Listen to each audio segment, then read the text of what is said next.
Hello and welcome to the Wednesday preview. We're looking forward to a great weekend of chasing, once again highlighted of course by the heats of the Peter Thomas at Cannington on a Saturday night. My name is James Broadhurst, joined by Troy Ionek. Troy, good to be back and good to be with you and good to be back into this chasing. Yeah, I was just going to say, welcome back. Good to have you back. Thank you. Thanks to Shorty for filling in for the last few weeks.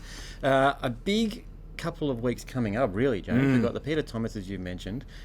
We've got the Nationals, which we'll discuss as we lead into that the following week. And we've got some big news about Sandgroper. We certainly do. You and I have been on about for quite some time. So we'll have to talk about that later. But how about we get into these Peter Thomas heats? Yeah, let's do it. Of course, named after the late, great vet who was a stalwart of the industry for a long time. Very well respected, and this race named in his honour. We've got a couple of heats at Cannington on Saturday night. Troy, let's have a look at the opening heat here, and thought this brought together a pretty decent field. We've got Justice Sapphire, which is a last start winner, has been racing okay of late. Her times aren't electric, but box one certainly an advantage for her in this contest. Next door is our old friend Frogs Manelli, enigmatic type, handy effort to be a runner-up last start, but to be fair, he's probably more miss than hit these days. We haven't seen that Perth Cup form really follow on, have we, that heat run? One win from his past 19. I think all eyes, though, Troy, in this race will be on the dog in the pink. Gideon Manelli. He's won 4 straight now, including victories in the Kanyana Trophy and Kanyana Cup. Let's have a look at his win in the Kanyana Cup at Mandurah last Friday night, and this is him from box 2, only moderately away as usual. He quickly musters up, pushes to the front, and then runs away to score in a very slick 26.89. Third, Jaffers Manelli, and then a gap, Sunset Augustus, but it's all Gideon Manelli. Kanya Caviar sticking to her guns, but Gideon Manelli wins the Kanyana Cup by 4. Wonderful effort there from Gideon Manelli, Troy. I was speaking earlier today to Sean Kavanagh, trainer of Kanya Caviar. Yep. Look out for the story in Greyhound Recorder later in the week about that dog, but he was just saying it's just a joy, as someone who loves greyhound racing, a joy to see a dog as good as Gideon Manelli do his stuff. He's really firing on all cylinders at the moment, isn't he? Yeah, look, Kenya Caviar's a smart chaser as well, and to get get beaten by Gideon twice. No disgrace. No disgrace, and I think that goes to show how good Gideon is. When we talk about Caviar being good, and then Gideon's going past it, that's a big indication of where this greyhound's at. And look, box 8 probably does this greyhound no favours really, but to be honest, against this field, it just has a class element to him, and he's very, very talented. So Gideon on top for me. Frogs, look, just enigmatic. If you knew what Frogs was going to do, you'd be rich probably, because you'd be again on the right time. But it's just very hard to follow a greyhound when it not quite putting it together, as we know the ability's there. We've seen that ability. Queen of Kuna's one that could show pace, would have to improve a little bit. Pursuit Special's an interesting runner here, I thought. I really think you got to keep that one safe. And you've mentioned Justice Sapphire. Gideon Manelli on top for me. Just needs a clean run in the run of the race, get through the first corner, and then let's see what it can do. Yeah, we know how good it is. Very hard to go past. I can't go past it. It's on top for me, and to be honest, it's probably the favourite for the series at this stage. Yeah, for sure. One quick note: how far can he go, Gideon? Do you think? Time-wise and ability-wise, unquestionable. The issue is box matters and box speed. When you get up to that, if we're talking series wins against group wins and group ones, you're going to have dogs who are quick early, strong and fast. Now that becomes tough when you're not brilliant out, and you've got to do all the work to try and catch those dogs who are flying on the arm. So could be a very serious challenger at the top level, but the issue is going to be that box manners, where it's going to be relying on luck on a number of occasions. Time will tell, but certainly the interesting part could be with this greyhound is, can it run further? Because the strength he shows is incredible, and he's got pace. If he can run 600 or 700, it could be a real serious challenger at the top level. Yeah, for sure. All right, let's head to the second heat now of the Peter Thomas here, Troy. And I'm really looking forward to seeing what Bezecchi can do in this one. Hasn't won a race for over a year, Troy. Of course, did have a lengthy period of time away from the track, but has been knocking on the door of late. Top 3 finish from 7 of his past 8, and the competition in this one just eases off a little bit here compared to what he has been competing against. I think this is his chance, Bezecchi, in this race and indeed this series. Some of the others here, Sunset Clarice, of course, must be considered a big shot in this, especially if she begins like she did last week. And Stratton Drive looks to be finally putting it together after a very lean early part of his career.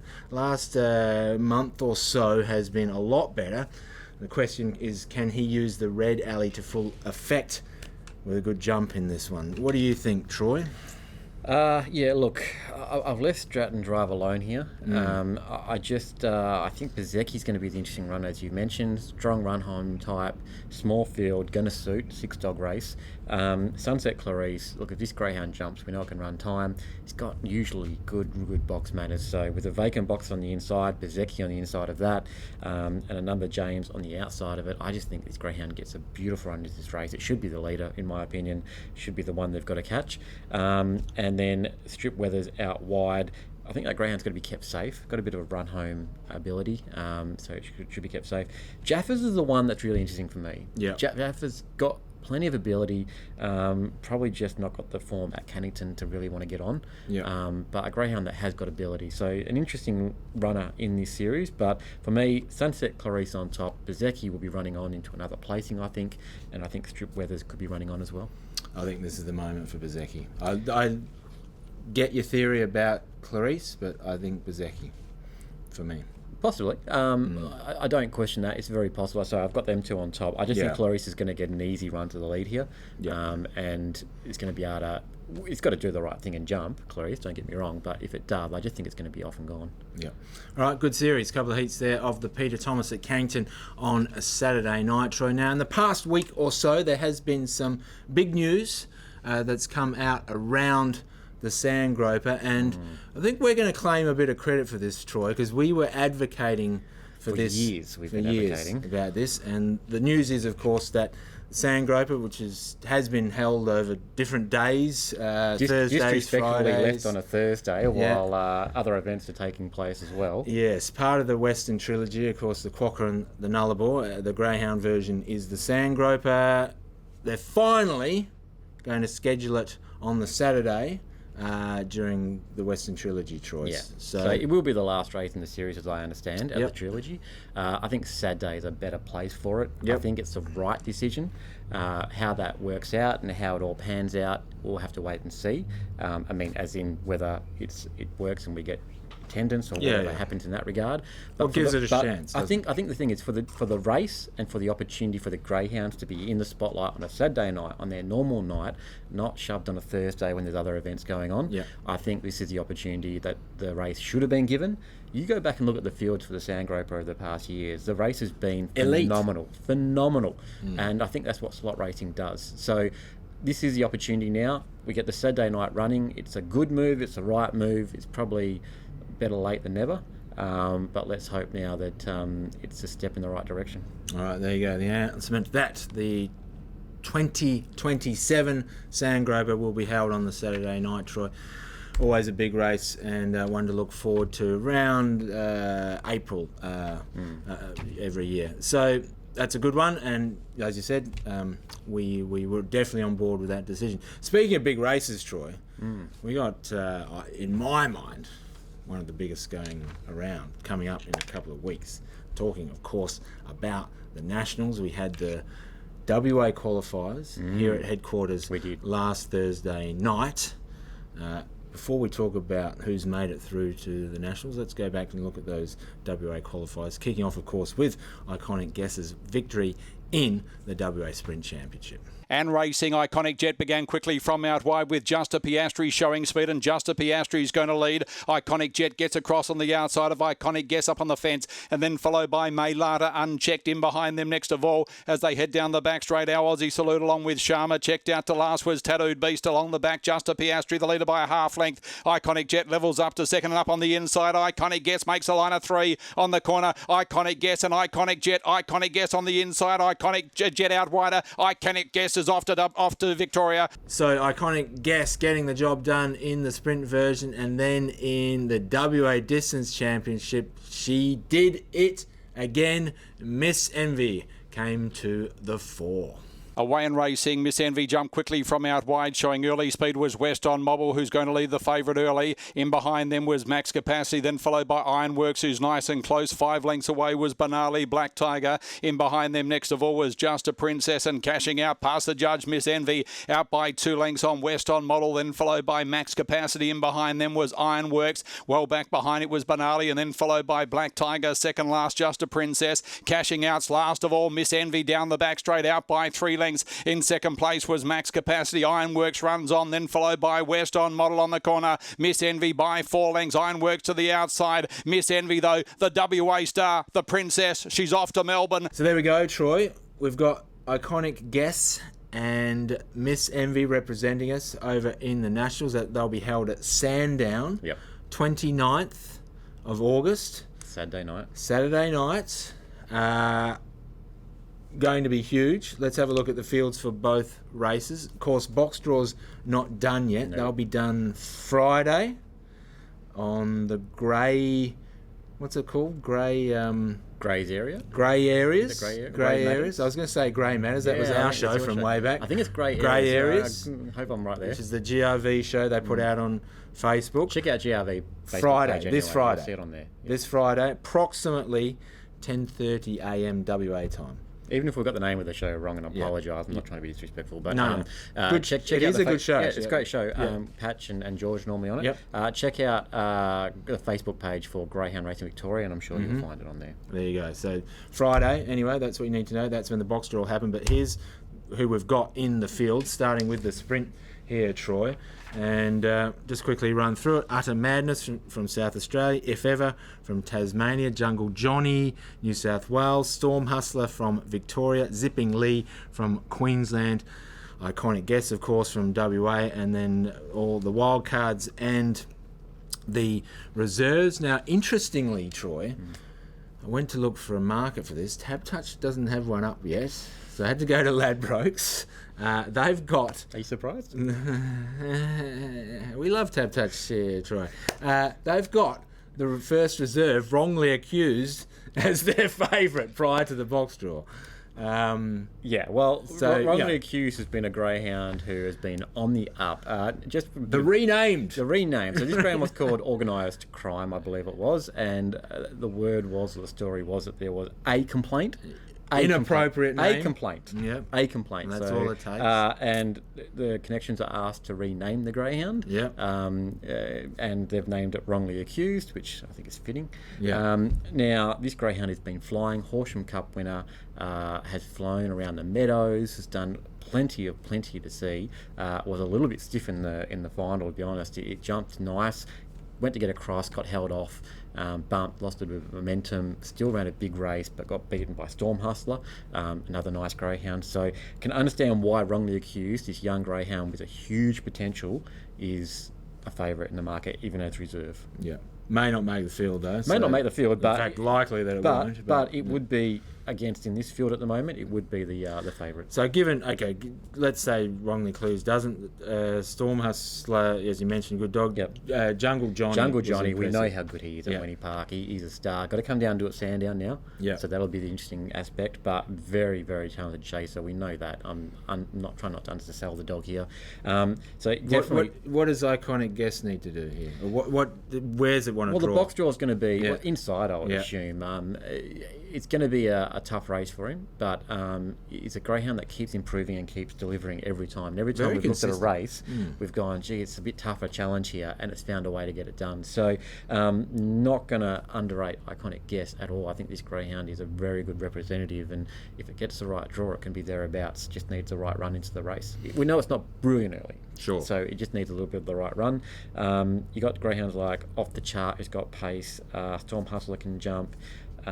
Winsome Jets and another very talented chaser. So there's a couple of runners here, and I think Zipping Lee might have even led its heat. I'm just trying to remember its state final, I should say.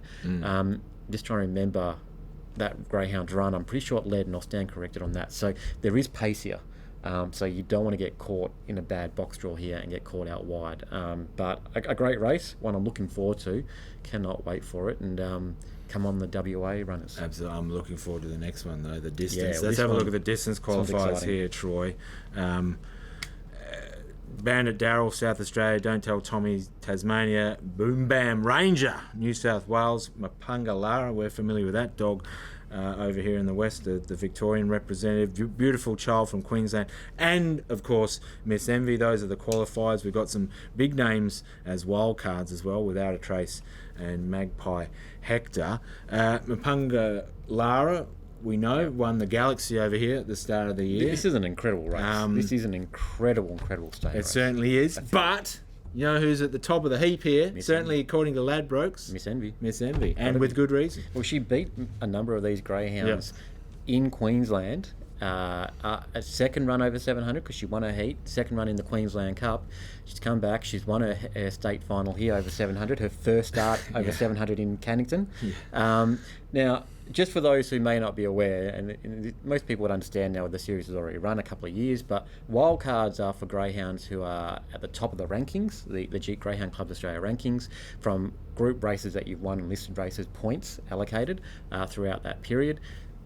If you make your state final but fail to qualify, then the first in the ranking order get in as the wildcards. Right. So that's how it works. So we've got Without a Trace and Magpie Hector, both made their state finals, both failed to qualify through their state finals, but they're the top two ranked greyhounds in what would I think Hector was the top one. I think Without a Trace was second by memory, don't quote me. So those two greyhounds have gone through. Actually, no, Miss Envy I think might have been second, and then I think because she qualified, Without a Trace might have got through, or something like that. Oh my gosh, this sounds like a job for Brendan Ryan to me, actually. Brendan would be all over this, but this is how the system works, and it gives the greyhounds who have performed very well throughout the year, or throughout that period, the opportunity to still get through and reward them. And you get a field like this, you know, just Pangalara, which is a star, Miss Envy, Without a Trace, Magpie Hector, and I'm not trying to be disrespectful to any of the other runners, but those four alone are phenomenal to be in this race. And Miss Envy's going to win it, surely, for WA. Big chance. We know she runs well at Sandown. Yep. We saw that run at the 600 where she absolutely flew during, I think it was a Melbourne Cup Carnival last year. I'll stand corrected on that, but I know she did fly around that circuit. So she knows the track. She is very well suited there. Just needs to get a nice draw, show that pace again, and gee, she's going to be exciting if she comes out running. All right. We are well and truly within Nationals season at the moment, Troy. Got the box draw coming up this Friday, and, of course, the two big finals at Sandown, 29th of I August. probably should be a little unbiased come national time, but the WA in me will be on full display, no doubt. If the WA runners win, you'll definitely hear about it from me. A big cheer from Troy. All right. Speaking of good racing, Troy, we've got some racing at Cannington tonight. 12 races. First one kicks off at 6:48 p.m. Free entry, as it is each and every night here at Greyhounds WA.